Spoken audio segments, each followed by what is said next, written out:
Bismillahirrahmanirrahim. Assalamualaikum warahmatullahi wabarakatuh. Alhamdulillahi ala ihsanih wa syukru lahu ala taufiqihi wa amtinanih wa asyhadu an la ilaha illallah wahdahu la syarika lahu ta'ziman li sya'ni wa asyhadu anna Muhammadan abduhu wa rasuluhu da'ila ridwanih. Allahumma shalli alaihi wa ala alihi wa ashabihi wa ikhwanih. Hadirin dan hadirat jamaah salat zuhur yang dirahmati oleh Allah Subhanahu wa taala. Alhamdulillah, puji dan syukur kita panjatkan kepada Allah Subhanahu wa taala yang masih terus memberikan kita kesempatan untuk bisa menyambung peribadatan kita kepada Allah Subhanahu wa taala di tengah-tengah kesibukan kita masing-masing, ya. Agar kita kembali kepada Allah Subhanahu wa taala, kembali untuk mengagungkannya. Semoga salat zuhur kita diterima oleh Allah Subhanahu wa taala. Salawat dan salam tercurahkan selalu kepada junjungan kita Nabi Muhammad sallallahu alaihi wasallam, juga kepada keluarganya dan seluruh sahabat beliau tanpa terkecuali. Pada siang hari ini kita akan membahas tentang istiqamah dalam ketaatan kepada Allah Subhanahu wa taala. Sungguhnya istiqamah adalah ibadah yang sangat mulia, dan ibadah yang sangat sulit. Terlebih lagi kita semua sadar bahwasanya iman kita naik dan turun. Terlebih lagi kita berbicara di zaman yang penuh dengan fitnah. Fitnah syubhat, fitnah syahwat, fitnah dunia. Terlalu banyak perkara-perkara yang memalingkan kita, menarik kita untuk meninggalkan jalan yang lurus. Oleh karena pembicaraan tentang istiqamah di zaman sekarang ini, pembicaraan yang sangat berat, tujuan yang sangat berat, tujuan yang sangat mulia. Karenanya Allah Subhanahu wa taala memberikan ganjaran yang luar biasa bagi orang yang istiqamah. Yang pertama, dia akan merasakan husnul khatimah, kebahagiaan tatkala akan meninggal dunia. Allah Subhanahu wa taala berfirman, "Innal ladzina qalu rabbuna Allahu tsumma istaqamu tatanazzalu 'alaihimul malaikatu alla takhafu wa la tahzanu wa abshiru bil jannah allati kuntum tu'adun." Kata Allah Subhanahu wa taala, sesungguhnya orang-orang yang mengatakan kami beriman kemudian mereka beristiqamah, maka akan turun malaikat kepada mereka, ya. Banyak malaikat turun. Tatanazzal itu turun dan turun dan turun, ya. Artinya malaikat banyak memberi kabar gembira kepada mereka. Banyak ahli tafsir menafsirkan yaitu tatkala halatul ihtidhar, yaitu tatkala sakratul maut. Maka datang malaikat memberi kabar kepada mereka, alla takhafu wa la tahzanu, jangan kau takut dengan apa yang ada di hadapanmu, wala tahzanu, dan jangan kau bersedih dengan apa yang telah lewat darimu. Wa abshiru bil jannah allati kuntum tu'adun, dan gembiralah kalian dengan surga yang telah dijanjikan bagi kalian. Jadi orang istiqamah dia akan meraih husnul khatimah. Makanya sering kita dapati orang-orang tersenyum tatkala dia meninggal dunia. Bisa jadi malaikat turun kepada mereka, beri kabar gembira kepada mereka. Dan itulah cita-cita setiap orang soleh, bisa meninggal dalam kondisi husnul khatimah. Semoga Allah menganugerahkan kepada kita husnul khatimah. Ini salah satu ganjaran bagi orang istiqamah tatkala dia akan meninggal dunia. Di dunia bagaimana dalam kehidupannya sehari-hari? Kata Allah Subhanahu wa taala dalam ayat yang lain, "Innal ladzina qalu rabbuna Allahu tsumma istaqamu fala khaufun 'alaihim wa lahum yahzanun. Ulaika ashabul jannah." Kata Allah Subhanahu wa taala, sungguhnya orang-orang yang berkata kami beriman kemudian mereka istiqamah, maka tidak ada khauf bagi mereka, tidak ada ketakutan, kekhawatiran bagi mereka, wala hum yahzanun, dan mereka tidak bersedih. Khauf adalah kekhawatiran yang berkaitan dengan apa yang akan datang. Jadi mereka menjalani kehidupan dunia mereka dengan penuh kebahagiaan. Tidak seperti orang yang jauh dari Allah Subhanahu wa taala, yang tidak istiqamah, penuh dengan dosa, maka mereka gelisah dalam kehidupan ini. Bahkan tatkala mereka memiliki harta yang banyak, mereka pun tetap gelisah.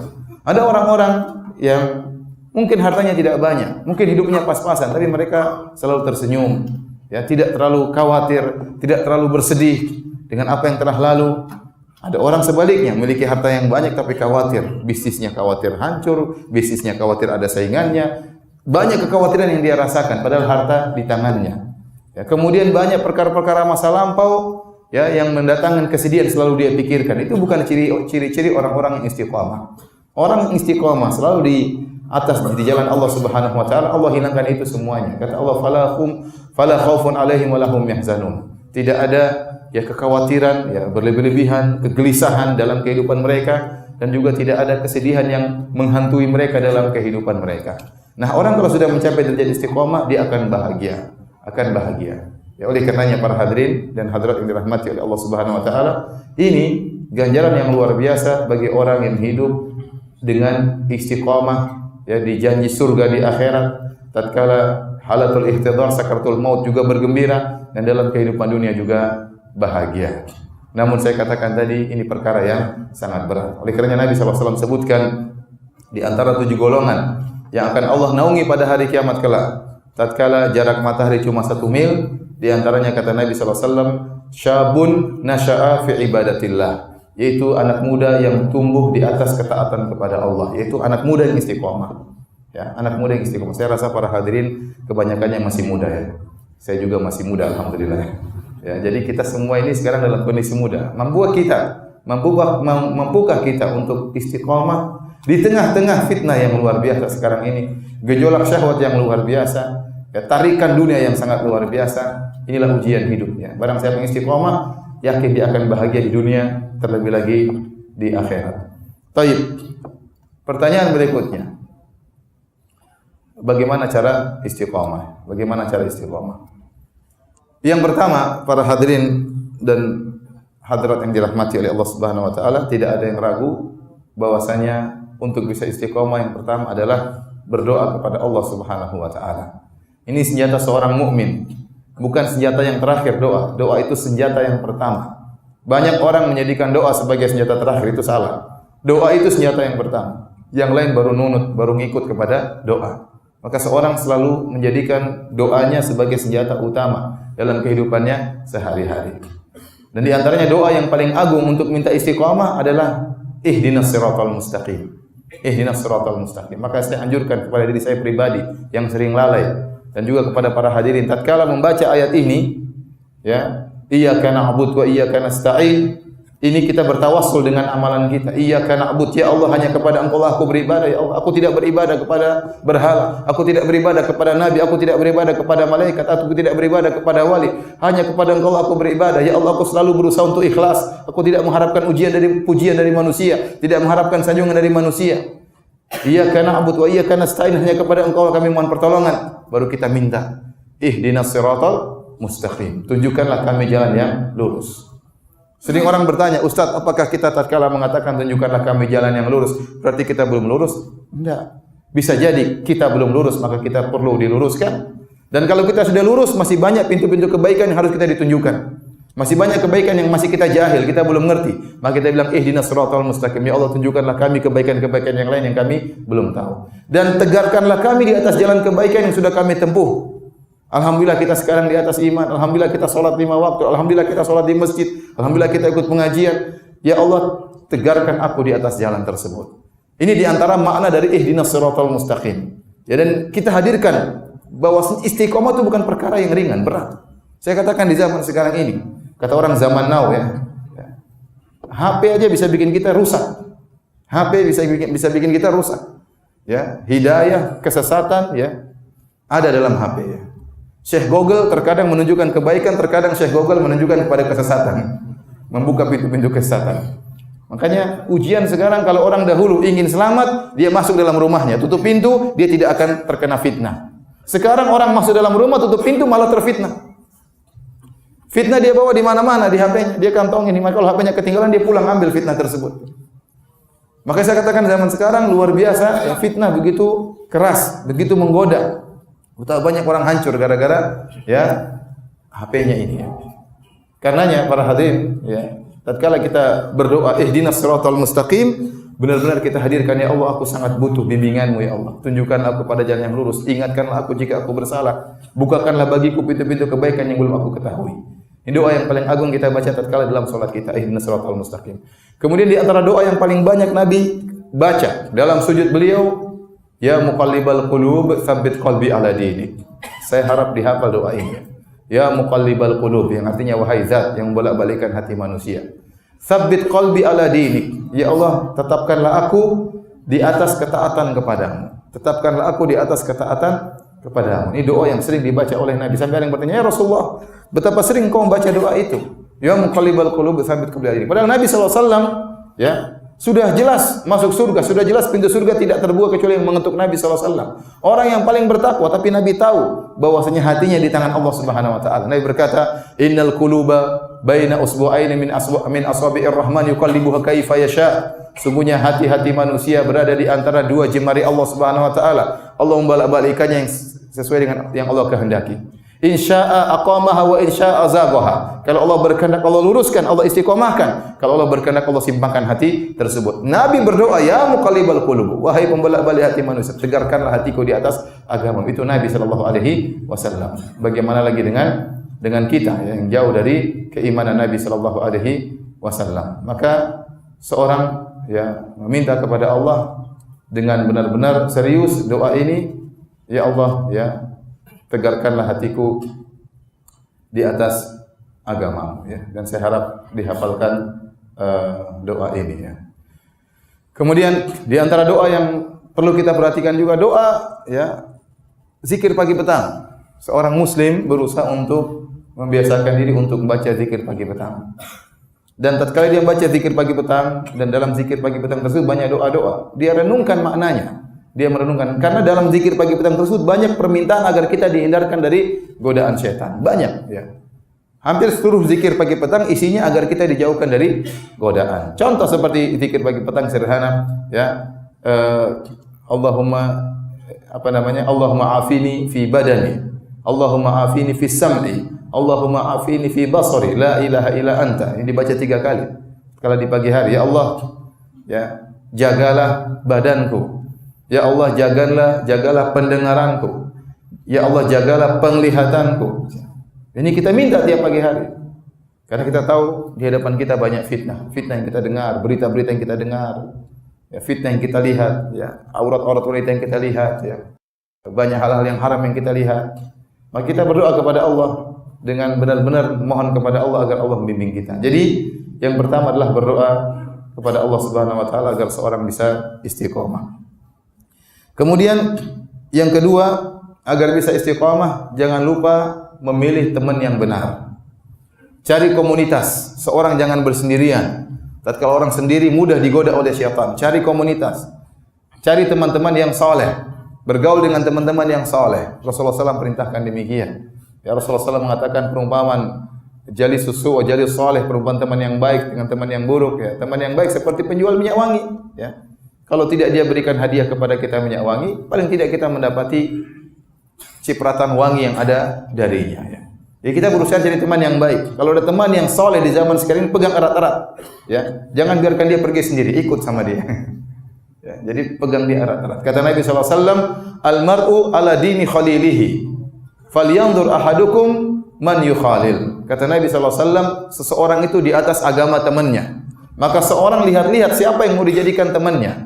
Kalau kawan secara umum, kita boleh berkawan dengan siapa saja. Tapi sahabat, tempat kita curhat, tempat kita diskusi, tempat kita jalan bareng, tempat kita ngobrol, jangan sembarang orang. Nabi yang suruh. Karena agama seorang berpengaruh dengan temannya.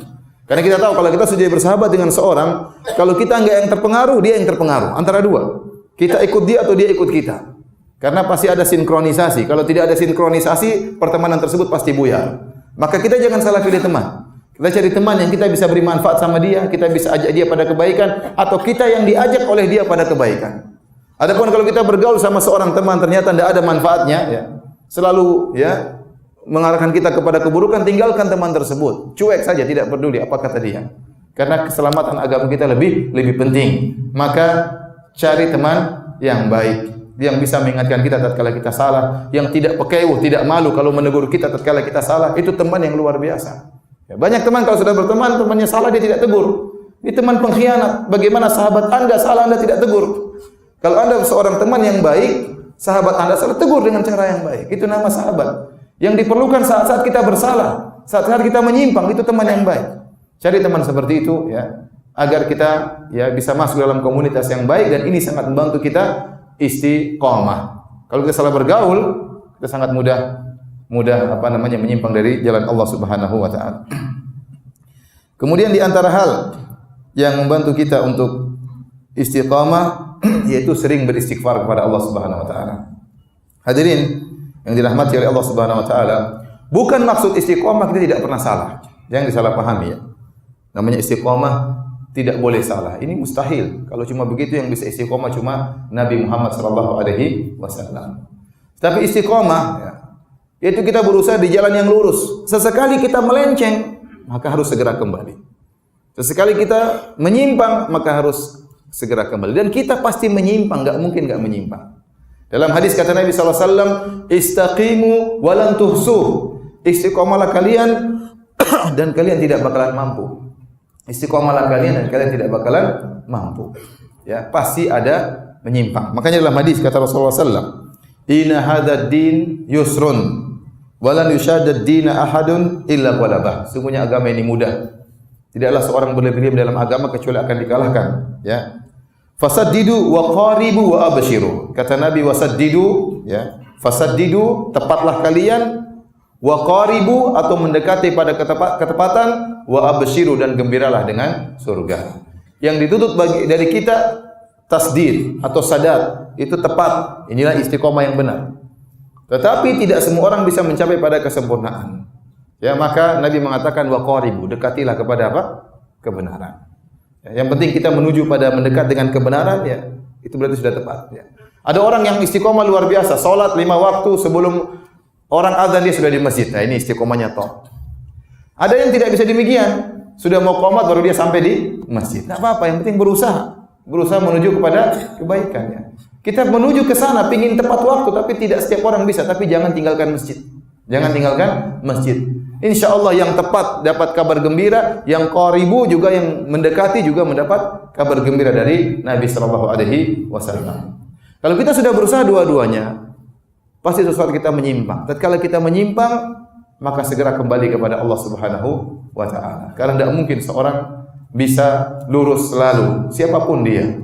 Siapapun dia suatu saat dia pasti melenceng. Oleh karenanya Nabi sallallahu alaihi wasallam atau Allah Subhanahu wa taala berfirman dalam Al-Qur'an, "Fastaqimu ilaihi wastaghfiruh." Istiqomahlah kepada Allah, wastaghfiruh, setelah itu Allah mengatakan dan istighfarlah. Karena Allah tahu seorang pasti dalam istiqomahnya ada kekurangan, maka kekurangannya ditambal dengan istighfar. Demikian juga tatkala Nabi sallallahu alaihi wasallam mewasiatkan kepada Muadz bin Jabal, kata Nabi sallallahu alaihi wasallam, "Ittaqillaha haitsu ma kunt." Bertakwalah kepada Allah dimanapun dan kapanpun engkau berada. Ini istiqomah. Bertakwalah dimanapun dan kapanpun. Setelah itu kata Nabi sallallahu alaihi wasallam, "Wa atbi sayyi'atal hasanata tamhuha." Kalau kau melakukan kesalahan, maka lakukanlah kebaikan. Niscaya akan menutupi kesalahan tersebut. Jadi seorang tatkala istiqomah, dia pasti melakukan kesalahan suatu saat. Tatkala dia melakukan kesalahan, maka ada dua hal yang bisa dia lakukan. Yang pertama dia istighfar, yang kedua dia melakukan kebaikan-kebaikan yang lain, agar kebaikan-kebaikan yang lain bisa menghapus keburukan yang dia lakukan. Ibnu Taimiyah rahimahullahu taala menyamakan kebaikan seperti air bersih, adapun dosa seperti najis. Kalau seorang ternajisi, maka dia mencari air yang banyak agar najis tersebut bisa hilang. Seperti seorang Arab Badui yang pernah kencing di masjid. Waktu dia kencing di masjid, maka Nabi memerintahkan untuk mendatangkan seember air. Tatkala ditumpahkan maka hilanglah najis tersebut. Nah, kalau kita bermaksiat, kita melihat perkara yang haram, kita mendengar perkara yang haram, maka itu kita ternajisi, hati kita ternajisi. Bagaimana najis ini bisa hilang? Ya, pertama tentunya dengan istighfar, yang kedua perbanyak amal saleh, perbanyak amal saleh. Kalau kita semakin berbuat amal saleh, semakin banyak air kita. Kalau air kita sudah semakin banyak, ada najis sedikit tidak dianggap oleh Allah Subhanahu wa taala. Kenapa Nabi sallallahu alaihi wasallam bersabda, "Idza balagal ma'u qullataini lam yahmilul khabath." Kalau air sudah mencapai 2 kullah, air kita sudah banyak, ada najis sedikit-sedikit tidak ada pengaruhnya, kata Nabi sallallahu alaihi wasallam. Dosa-dosa kecil yang kita lakukan dileburkan dalam kebaikan kita yang begitu banyak. Maka seorang berusaha memperbanyak amal saleh dalam kehidupannya. Jadi saya ingatkan kembali, bukan berarti istiqomah selalu taat, tidak pernah salah.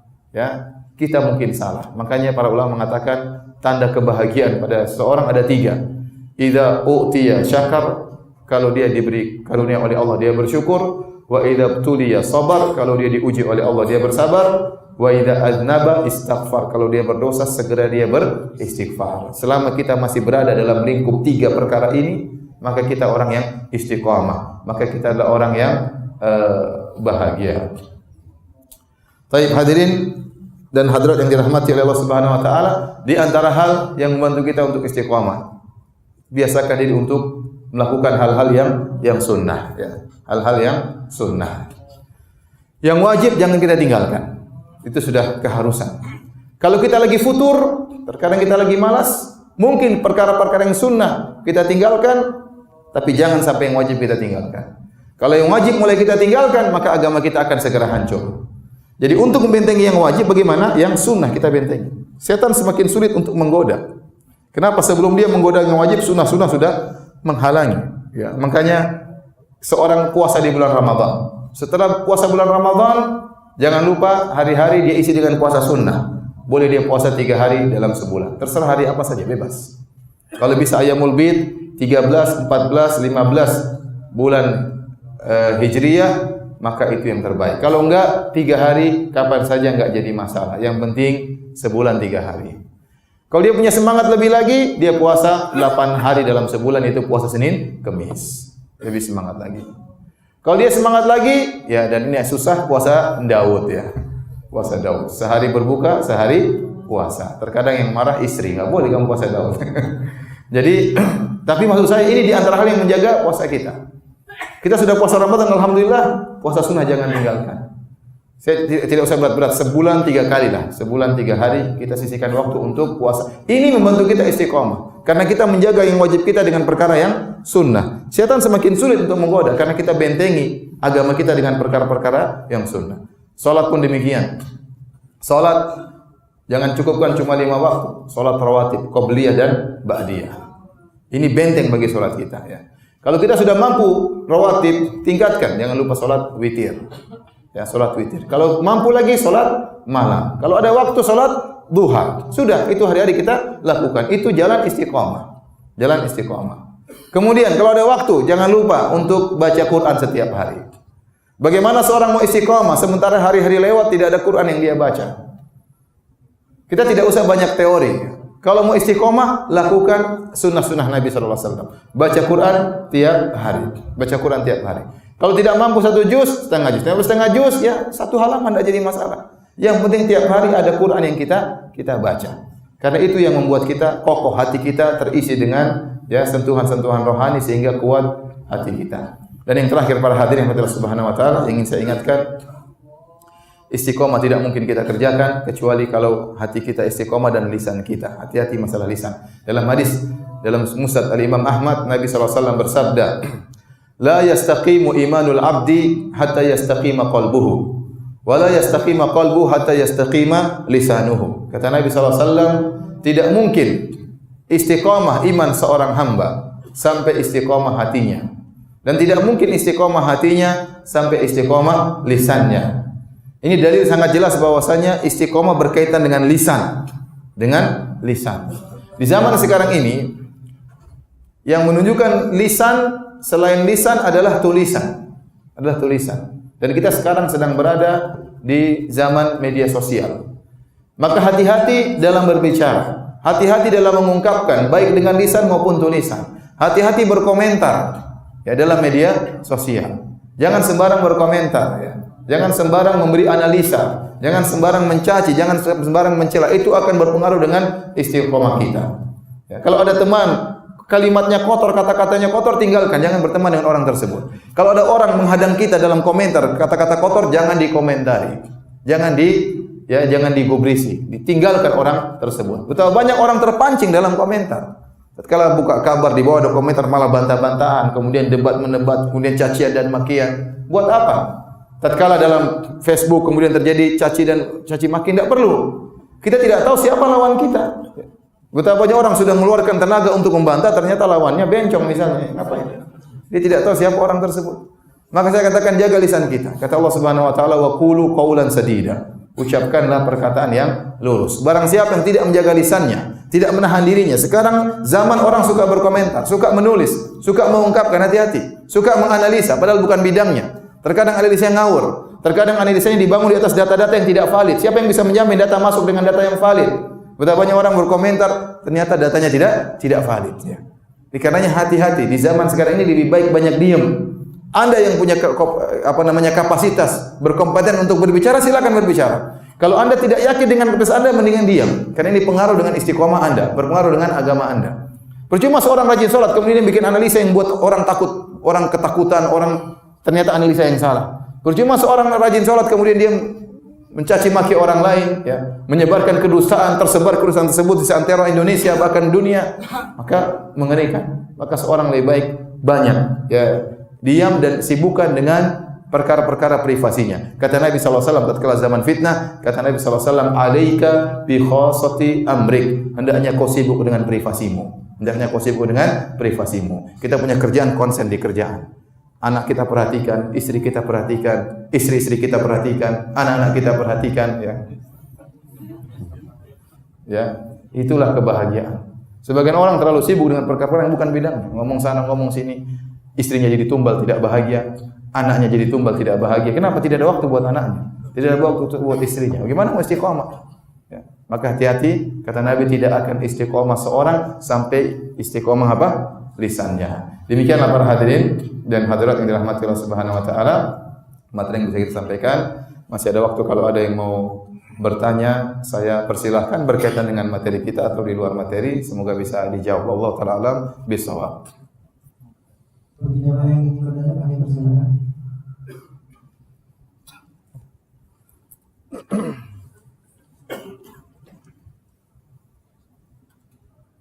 Ustaz mau bertanya, ada hadis yang Rasul berlakon orang yang tidak bersahabat ketika namanya disebut.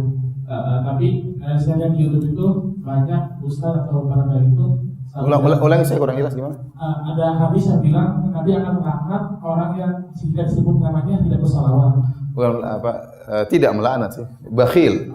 Al-bakhil man dzukirtu indahu wa lam yusalli alaik. Kata malaikat Jibril, ya, orang yang bakhil adalah orang yang disebutkan namanya disimu namun dia tidak bersalat bagimu. Nah, pertanyaannya itu apakah yang berbicara nama Rasul atau Nabi harus bersalat juga atau soalnya seringnya tuh ada mau balik atau kayak gitu sebenarnya cuma Nabi atau Rasul yang bersalawat. Apa yang mendengar bersalawat atau yang berbicara bersalawat juga? Terima kasih.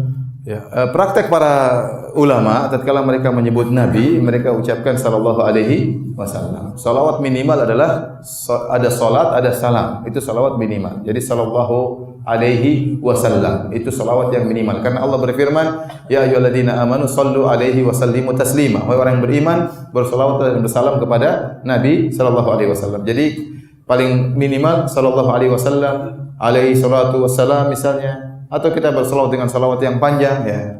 Ya, kalau bisa bukan cuma tatkala disebutkan Muhammad, ya, sallallahu alaihi wasallam, tapi disebutkan Nabi, Rasul, kalau bisa kita juga sebutkan apa? Sallallahu alaihi wasallam, ya. Dan ini kebiasaan para muhaddisin, setiap ada kalimat Nabi mereka sertakan dengan apa? Sallallahu alaihi wasallam, ya. Baik, ada lagi yang bertanya? Ya. Ya. Bagaimana dengan hadis yang berbunyi orang hidupnya kemudian di akhir hidupnya dia membuat kemaksiatan. Ya. Dalam hadis, ya, Nabi SAW bersabda, Inna ahadukum la ya'malu bi amali ahli jannah hatta yakunu bainahu wa bainahu illa dhira'. Hatta yakunu bainahu wa bainahu illa dhira'. Sungguh salah seorang dari kalian benar-benar melakukan amalan penghuni surga.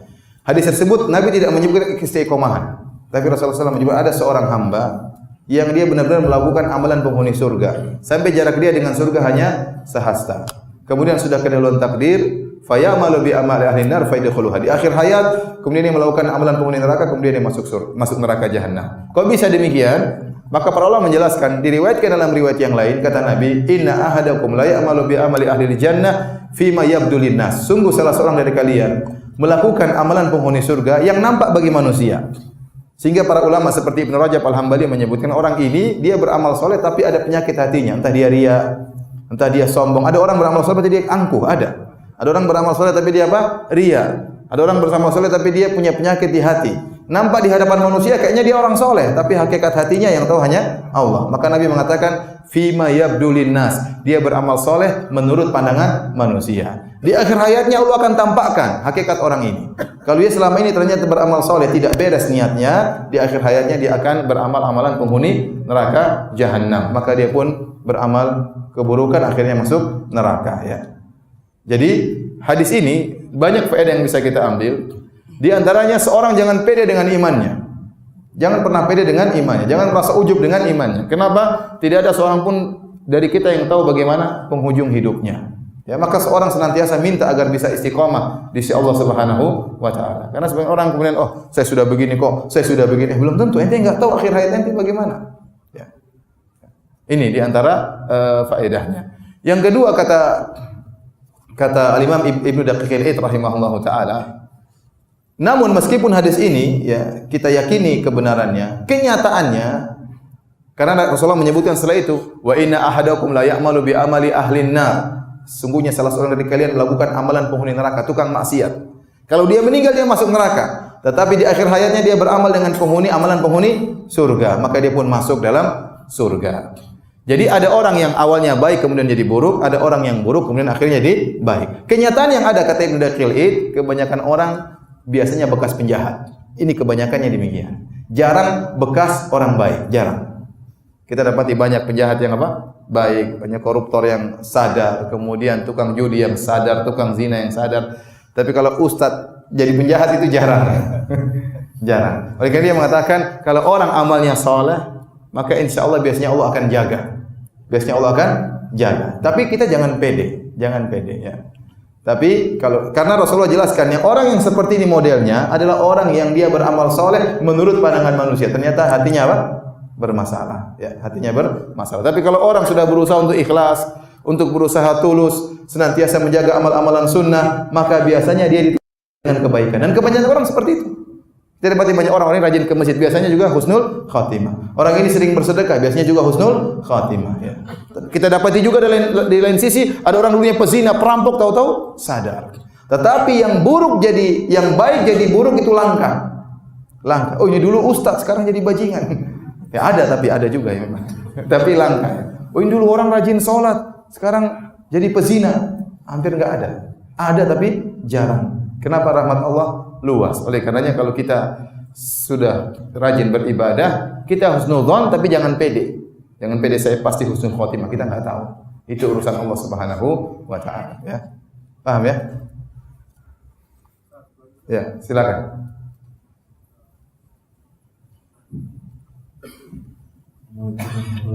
Waalaikumsalam. Mau nanya Ustaz, bolehkah kita memotivasi seseorang untuk melakukan ibadah dengan menyebut amal soleh kita? Menyebutkan manfaat duniawi. Oh iya. Contoh bagaimana? Ya, kalau ya misalnya kalau dia sering sholatnya rajin, mungkin akan dimudahkan urusannya. Digampangkan mudahkan pekerjaannya segala macam seperti itu. Assalamualaikum warahmatullahi wabarakatuh. Waalaikumsalam warahmatullahi wabarakatuh. Jawabannya boleh dan itu juga disebutkan oleh Allah Subhanahu wa taala. Tetapi kalau bisa jangan sebutkan tujuan duniawi murni ya. Tapi kita sebutkan manfaat akhirat, kamu kalau bersedekah ya, kamu akan dinaungi oleh Allah pada hari kiamat tatkala di bawah terik matahari jarak 1 mil, pahalanya besar dan kau juga akan ditambah rezekimu. Dan benar ya, orang bersedekah ditambah rezekinya. Kata Allah Subhanahu wa taala, "Asy-syaitanu ya'idukumul faqra wa ya'murukum bil fahsya. Wallahu ya'idukum maghfiratan minhu wa fadla." Kata Allah Subhanahu wa taala, syaitan menyuruh kalian menjanjikan kefakiran bagi kalian. Orang bersedekah dia takut-takuti, nanti kamu gimana bayar ini, nanti anak-anak gimana. Jadi dia enggak jadi keluarin duit. Padahal duitnya ada, tapi ditakut-takuti oleh syaitan. Kata Allah, asy-syaitanu ya'idukumul faqr. Syaitan menjanjikan kefakiran bagi kalian. Wa ya'murukum bil fahsya, dan syaitan menyuruh kalian untuk berbuat kekejian. Allah menamakan pelit itu dengan keji. Allah menamakan pelit dengan sifat apa? Keji. Orang yang pelit itu keji. Kenapa dia pelit? Duitnya ada. Ya.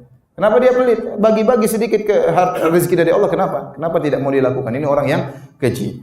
Kemudian wallahu ya'idukum maghfiratan minhu wa fadla. Dan Allah janjikan bagi kalian kalau kalian bersedekah, pertama ampunan. Yang kedua fadla, tambahan. Adalah tambahan. Makanya kalau orang bersedekah, hartanya pasti bertambah. Ya, hartanya pasti bertambah. Kata Nabi SAW, "Ma naqasat shadaqatu min mal." Sedekah tidak akan mengurangi apa? Harta.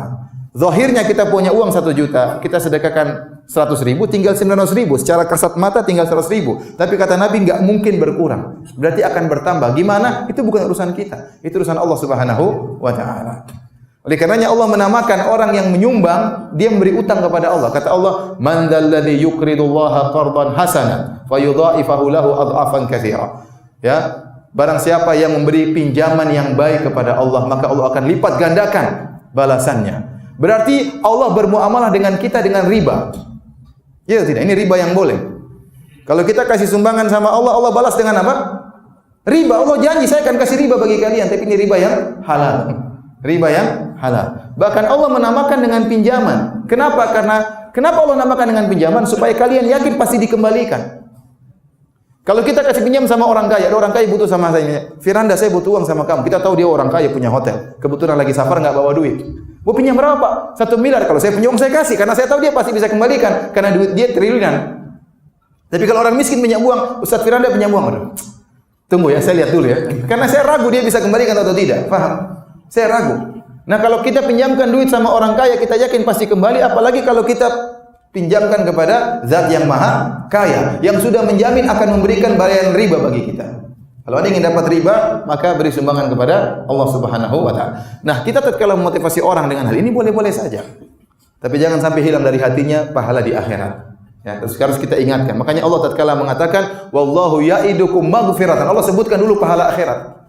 Setan menyanyikan kefakiran, setan menakut-nakuti kalian, tapi Allah menjanjikan ampunan, baru Allah sebutkan tambahan.